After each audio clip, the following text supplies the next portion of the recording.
श्री पुष्पदंताय नमः। यहाँ पर हम अंतराय कर्म की प्रकृतियों के संबंध में चर्चा कर रहे हैं कि अंतराय कर्म का कार्य क्या है और उसका कारण क्या है। कल हमने दानांतराय के संबंध में चर्चा की थी। अंतराय कर्म की 5 प्रकृतियां हैं: दानांतराय, लाभांतराय, भोगांतराय, उपभोगांतराय और वीर्यांतराय।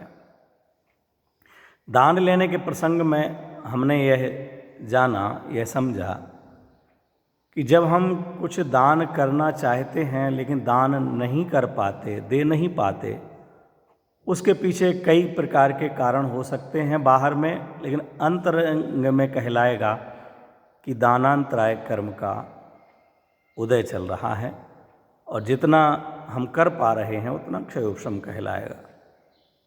उसके पीछे कारण क्या है कि हमने अन्य किसी को दान दिया नहीं, देने दिया नहीं, देते हुए के में हमने अंतराय किया। इसलिए हमारे लिए भी आज हम दान करना चाह रहे हैं, कुछ देना चाह रहे हैं, आहार दान, औषधि दान, ज्ञान दान, लेकिन दे नहीं पा रहे। आज है लाभांतराय की चर्चा हम करेंगे। लाभ माने लेने के लिए, दान है देने के लिए। परस्पर में दोनों विपरीत हैं। एक में हमारा देने का भाव, उपकार भावना जब होती है, अंदर में अनुग्रह की भावना होती है तो देने का भाव होता है, और जब हमें अपने आप को कुछ कमी लगती है, कुछ आवश्यकता लगती है, तो हमें लेने का भाव होता है कि हमारे लिए कुछ प्राप्ति हो। लेकिन हम लेने के लिए तैयार खड़े हैं, लेकिन ऐसा कोई प्रसंग नहीं बन रहा कि कोई मुझे देने के लिए आ जाए। हमारे मुंह में, जिसको एकदम सामान्य भाषा में कहें कि मुंह से लार टपक रही है कि कोई मुझे खाने के लिए देवे, कोई पीने के लिए देवे, कोई हमारा नाम लेवे, हमें यश का लाभ होवे, हमें धर्म का लाभ होवे। धर्म का लाभ भी एक लाभ है। हम नाम का लाभ, धन का लाभ, पद का लाभ, परिवार का लाभ, धर्म का लाभ चाह रहे हैं, लेकिन हमें कोई देने वाला नहीं मिल रहा है। ऐसी परिस्थितियां हमारे जीवन में बनती हैं। कविवर संत लाल जी लिखते हैं, मन दान लेने को भावे, दातार प्रसंग न पावे। इतना सुंदर पद्य लिखे हैं। सभी 148 प्रकृतियों का स्वरूप उन्होंने छोटे छोटे छंदों में प्रयोग किया है। मन दान लेने को भावे, मन तो भा रहा है कि मुझे कोई दान करे, मुझे कोई देवे, मेरा नाम लेवे, मंच पर मुझे कोई आमंत्रित करे, मुझे यश मिले, सम्मान मिले। हम बिल्कुल खड़े होने को तैयार हो रहे हैं, नाम बोला गया है राजकुमार, और हम तैयार हो रहे हैं कि अब मुझे मंच पर बुला करके सम्मान करने वाले हैं। लेकिन आगे शास्त्री के स्थान पर बोल दिया कि राजकुमार शाह है, और वहाँ कोई दूसरा राजकुमार बैठे हुए थे जो शाह थे, वो मंच पर पहुँच गए, उनके लिए तालियां बजने लग गई। हम इधर उधर देखने लगे, अरे मेरा नाम आना चाहिए, मेरा नाम नहीं आया। हम व्यापार में कुछ अच्छा लाभ पाना चाहते हैं, हमने बाजार में बैठे हुए हैं, हमारी दुकान चलना चाहिए, हम भी बिल्कुल अच्छा माल लेकर के बैठे हैं, अच्छी दिशा में मुंह करके बैठे हैं, हमारा व्यवहार भी बहुत अच्छों से है, सबसे हम जय जिनेंद्र करते रहते हैं। हम भी जो जिस तरह से उधार देना, उधार नहीं देना, कैसे लेना, ये सारा व्यापार करने के लिए हम तैयार हैं। मेरा लाभ होना चाहिए, लेकिन हम उसी जगह पर, उसी बाजार में बैठे रहते हैं और हमारा व्यापार नहीं चलता, हमारे लिए लाभ नहीं प्राप्त होता। उल्टा हम जो कुछ लेने के लिए जाते हैं, व्यापार करने के लिए जाते हैं, नुकसान होता है। उसी बाजार में दूसरों के लिए लाभ हो रहा है और हमारे लिए लाभ नहीं हो रहा है। दूसरों की दिवाली हो रही है, हमारा दिवाला हो रहा है। हम चाहते हैं कि हमारे लिए कोई धर्म की 4 बातें सुनाए। हमने नहीं सुन पाया पूरा पहले, लेकिन अब मुझे कोई सुना दे, भैया मुझे कोई सुना दे, मैं पैसा खर्च करने को तैयार हूँ। कोई विद्वान हमारे नगर में आ जाए, कोई विद्वान हमारे मंदिर में आकर के हमें धर्म चर्चा सुनावे। मेरा जीवन तो नहीं सुधरा, लेकिन मरण सुधार देवे। लेकिन कोई जिनवाणी सुनाने वाला हमें नहीं मिलता है, कोई हमें 12 भावनाएं सुनाने वाला नहीं मिलता, नमोकार मंत्र सुनाने वाला नहीं मिलता है। हमें लाभ नहीं होता और हम तड़पते हैं, तरसते हैं। ये ध्यान रखिए, केवल हम बाहर का ही लाभ चाहते हो इतनी ही बात नहीं, बाहर का भी चाहते ही हैं, लेकिन वो नहीं मिले। लेकिन हम तो कहते हैं कि हम साधर्मी जन हैं, धर्म प्राप्त करना चाहते हैं, लेकिन हमें कोई धर्म समझाने वाला, सुनाने वाला नहीं मिलता है। इस प्रकार का कर्म का क्षयोपशम नहीं होता है, उदय नहीं होता है कि हमारे लिए बाहर की चीज़ प्राप्त हो सके। ज्ञान प्राप्ति के लिए क्षयोपशम चाहिए, उसका लाभ नहीं है हमारे लिए। बाहर में कहें तो कोई जिनवाणी सुनाने वाला नहीं है, कोई हम शास्त्र पढ़ना चाहते हैं लेकिन शास्त्र नहीं मिलते हैं हमारे लिए। ये सब लाभांतराय कर्म का उदय चल रहा है, और जितना जो कुछ हमें प्राप्त हो रहा है लाभ, वह कहलाएगा लाभांतराय कर्म का क्षयोपशम। इस तरह दो स्थितियां इस कर्म की चल रही हैं, उदय और क्षयोपशम। उदय के कारण से वह हमें नहीं मिल रहा, और क्षयोपशम के कारण थोड़ा सा मिल रहा है। अरंत भगवान के क्षय हो जाता है, नाश हो जाता है, तो हर तरह से दान लाभ भोग उनके लिए प्राप्त होता है। तो हमारे जीवन में ऐसी परिस्थिति क्यों बन रही है? हम लेना चाहते हैं और हमें क्यों नहीं कोई लेने दे रहा है, या क्यों नहीं कोई दे रहा है?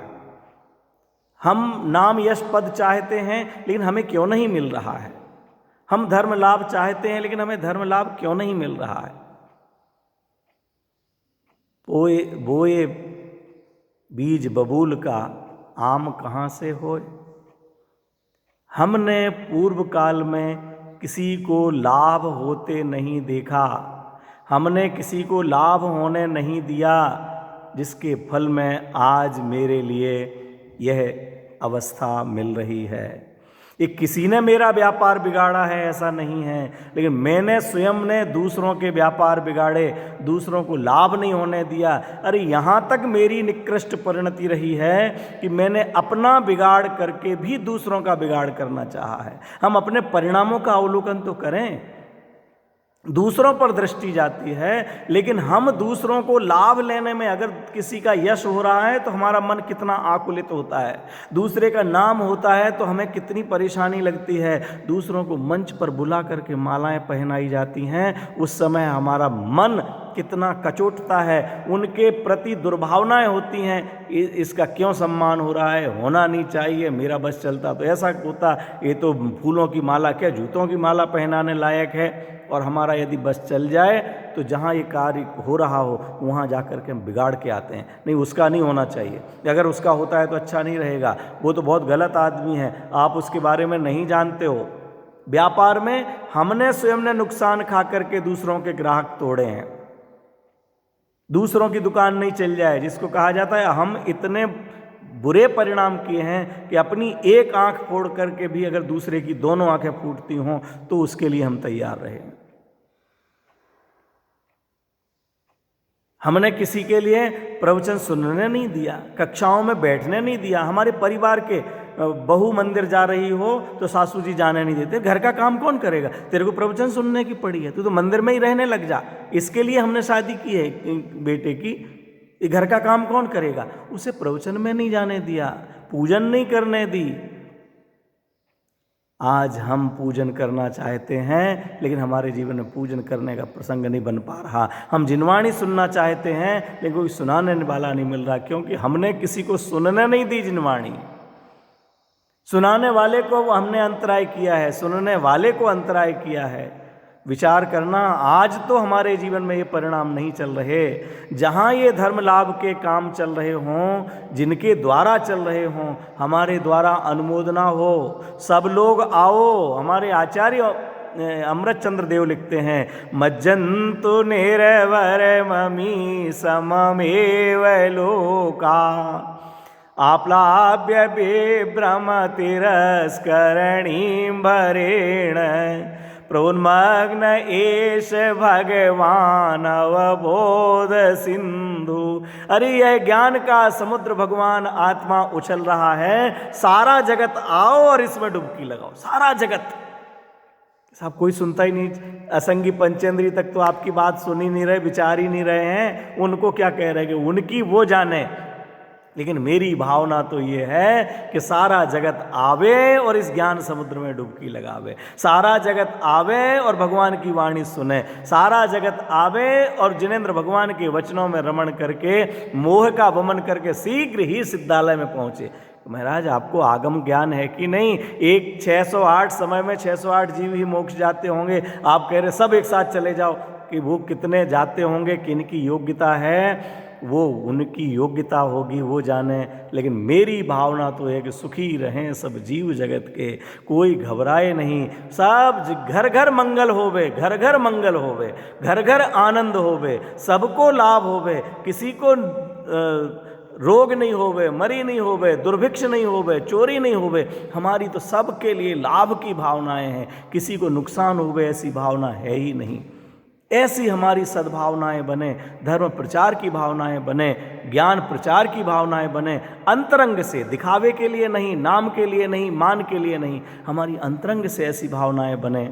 और आध्यात्मिक दृष्टि से तो विचार करें, मैं हूँ अपने में स्वयं पूर्ण, मैं अपने आप में परिपूर्ण तत्व हूँ, अनादि अनंत तत्व हूँ, मुझे किसी के लाभ की आवश्यकता ही नहीं है। अरे मैं अपने ज्ञान का लाभ अपने को दूँ, अपने सुख का लाभ अपने को दूँ, अपनी श्रद्धा का लाभ अपने को दूँ, और सब अपने ज्ञान श्रद्धा सुख का लाभ अपने को दें। ऐसी आध्यात्मिक दृष्टि से मंगल भावनाएं भाएं तो हम अनंत चतुष्टय की ओर बढ़ सकते हैं, हम अरहंत और सिद्ध पद की ओर बढ़ सकते हैं। हमारे जीवन में कभी लाभ का अंतराय हो नहीं, और हमारे जीवन में किसी दूसरे को लाभ में अंतराय करने की भावनाएं ना हो। इसी के साथ विराम।